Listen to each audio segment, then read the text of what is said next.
welcome to the 3D Printing Club. We're here with Cam Turner from TinkerTrek. Cam, why don't you just introduce yourself to the fans? Okay, cool. Hello, nice to meet you all.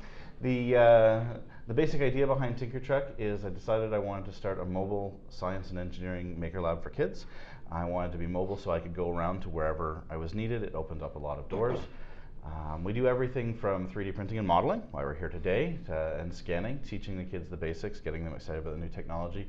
We do soldering, we do solderless electronics, we do toy hacking, we do air foam rockets, we do a huge variety of different things, right out to, we have a portable river that we take to events, and it runs 4,000 gallons an hour, and they have to design boats out of popsicle sticks, elastics, and corks. So the whole idea is just getting them out and hands-on experiencing fabrication technologies and engineering basic principles. They think they're playing, right? And in reality, they're just getting exposed to the basic science behind all of this, and they become addicted to it. And that's the whole goal, right? I mean, I want self-sufficiency and exploration and creativity and inventiveness and inspiration and all those kinds of things is our primary goal. Learning is natural in that kind of hands-on environment. Yeah, you make it fun, you make it easy. Exactly. So are you in schools, libraries? Exactly. So we'll go wherever we're invited. One of our business taglines when we're talking to potential customers is if you have space, we have science. So we'll go to libraries, we'll run after-school programs, we'll run single-day events, we'll run one-off programs. We'll go to schools. We were out at a school just 2 days ago. It was the year-end finale for their Maker Club. They had Maker Mondays, and the kids stayed after school for an hour and a half, and they had a 3D printer, and they had Arduinos and stuff. And they wanted to wrap it up right. So we came out and we did 2 more programs that they had never seen before. And then we did an epic build. So one of our programs was electricity, solderless electricity circuits, and the other was cardboard manufacturing. So building things out of cardboard. Yeah. And this group of 20 to 30 grade 7s built this ginormous maze in their library for the rest of the school to experience for the last 2 days of school. But it's those kinds of things, it's those kinds of experiences. We've gone out to classrooms, we've done stay field trips, we do festivals, we're booked solid for the summer for summer camps. Beautiful. We used to do birthday parties, we're slowly starting to wane down on birthday parties simply because we can have more impact going to larger events. We still do them, we absolutely do, but that might be like 10 or 12 people versus going to a school where you could get 100. Exactly, exactly. And we're pretty much sold out through November at this point, so we're looking at expanding somehow. Getting a second track. Exactly, exactly. Cool. So you, before TinkerTrek, you were at D2L? I was at Desire to Learn, yes, Very exactly. Cool. And before that, I was in my own software startup. So I started my own software startup out of university.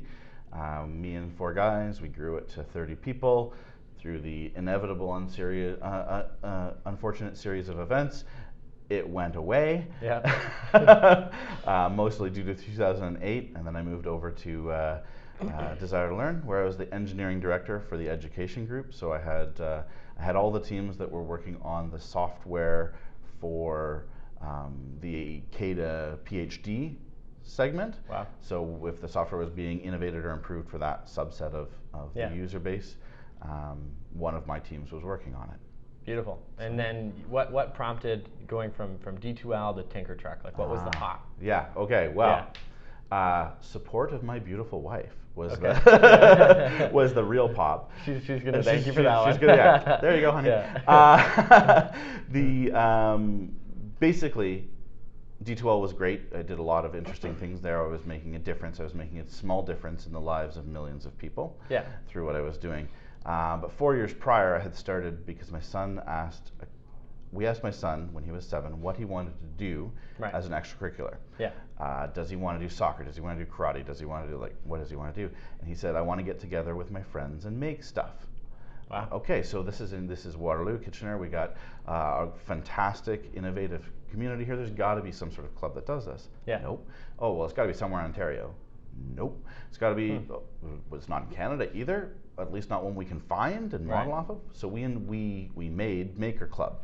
We hooked up with the museum in downtown Kitchener, and we ran that every month for 4 years. We still run it, actually.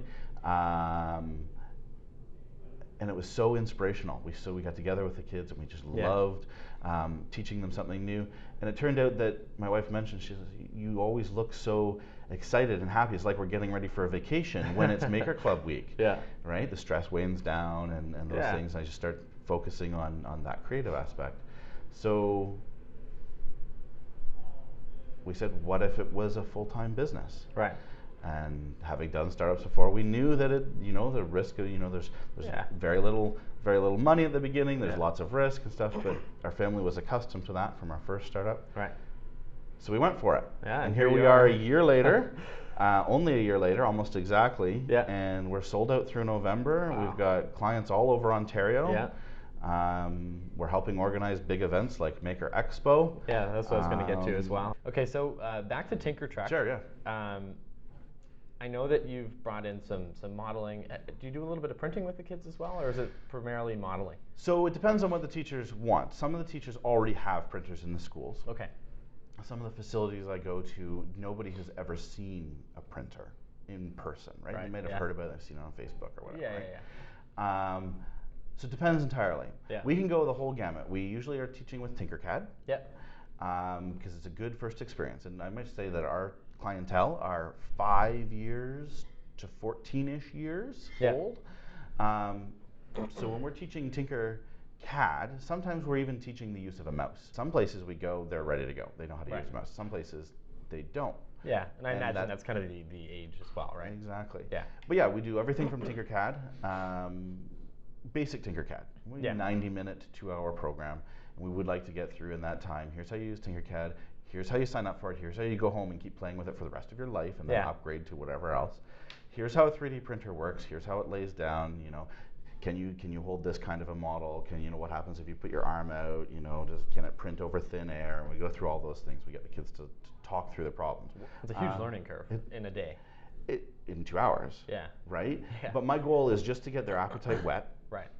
To get them excited. And this year, actually, I'm working with a couple of school boards to build a curriculum that's a multi-day program. Here, do this. Go home and play with it for a little while, go back to school, go to the library and play with it for a little bit, and then next time we're going to bring the scanner and we're going to do full body scans, and then you're going to go and you're going to augment your full body scans with shapes or models you download off of the internet, and then we're going to talk about why they will or won't print, what the quality challenges will be, what the kinds of printers are, and then the next time we're going to talk about the various different kinds of printer. We're going to talk about the plastic layer printer. I got the kids' terms down, or the goo printer, or or the powder printer. So I go through all of those in words that they can understand. I mean, powder printer, I talk about melting sugar with a laser, like stuff like that. Right? Yeah. So it's cool. So in a second, I think we're gonna put the laptop up here, and then Sure. okay. So